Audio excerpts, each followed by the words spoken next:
Traffic control സംവിധാനത്തിൽ സാങ്കേതിക പിഴവ് ഉണ്ടായതിനെ തുടർന്ന് ബ്രിട്ടനിൽ നിന്നും യാത്ര തിരിക്കേണ്ട വിമാനങ്ങളെല്ലാം ഇന്നലെ ഉച്ചയ്ക്ക് റദ്ദാക്കിയതിൽ നിറയുന്നത് സാങ്കേതിക ചർച്ചയാണ്.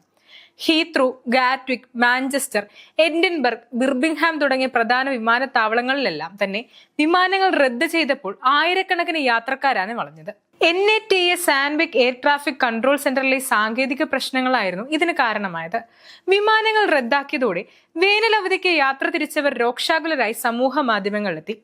അവരിൽ ചിലർ വിമാനത്തിൽ ഇരുന്നുകൊണ്ടുള്ള ചിത്രങ്ങളായിരുന്നു പോസ്റ്റ് ചെയ്തത്. വൈകിട്ട് 4:45 പ്രശ്നങ്ങൾ പരിഹരിച്ചതായി NATS അറിയിച്ചു. എന്നിരുന്നാലും വിമാനങ്ങൾ വൈകാൻ സാധ്യതയുണ്ടെന്നും യാത്രക്കാർ വിമാന കമ്പനികളുമായി ബന്ധപ്പെട്ട് ഏറ്റവും പുതിയ വിവരം ശേഖരിക്കണമെന്നും അവർ അറിയിച്ചിട്ടുണ്ട്. എല്ലാ വിമാനത്താവളങ്ങളിലും സ്ഥിതി സാധാരണ നിലയിലെന്ന് വന്നിട്ടുണ്ട്. എന്നിരുന്നാലും നേരത്തെ സസ്പെൻഡ് ചെയ്യപ്പെട്ട സർവീസുകൾ റീഷെഡ്യൂൾ ചെയ്യേണ്ടതിനാൽ വിമാനങ്ങൾ വൈകാൻ ഇടയുണ്ട്. ഒഴിവുകാല യാത്രയ്ക്ക് തിരിച്ച ആയിരങ്ങളാണ് ഇതോടെ ദുരിതമനുഭവിക്കുന്നത്.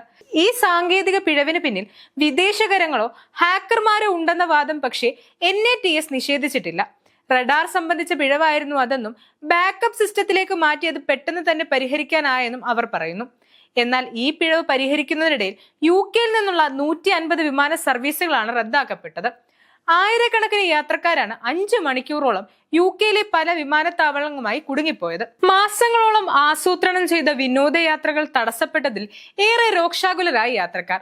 അത്യാവശ്യ കാര്യങ്ങൾക്കായി പോകുന്നവർക്ക് അത് നടക്കുമോ എന്ന ആശങ്കയും വർദ്ധിച്ചു. ചിലർക്ക് രാത്രി മുഴുവൻ വിമാനത്താവളങ്ങളിൽ തന്നെ ഉറങ്ങണമോ അതോ കൂടുതൽ കാശ് ചിലവാക്കി ഹോട്ടലുകളിൽ മുറിയെടുക്കണമോ എന്ന ആശങ്കയുമായിരുന്നു. ബ്രിട്ടനിലേക്ക് വരുന്ന സർവീസുകളും റദ്ദാക്കപ്പെട്ടതോടെ പല ബ്രിട്ടീഷുകാരും വിദേശ രാജ്യങ്ങളിൽ കുടുങ്ങുകയും ചെയ്തു.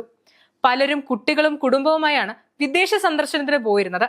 എന്നതിനാൽ തന്നെ ദുരിതം ഇരട്ടിയായി.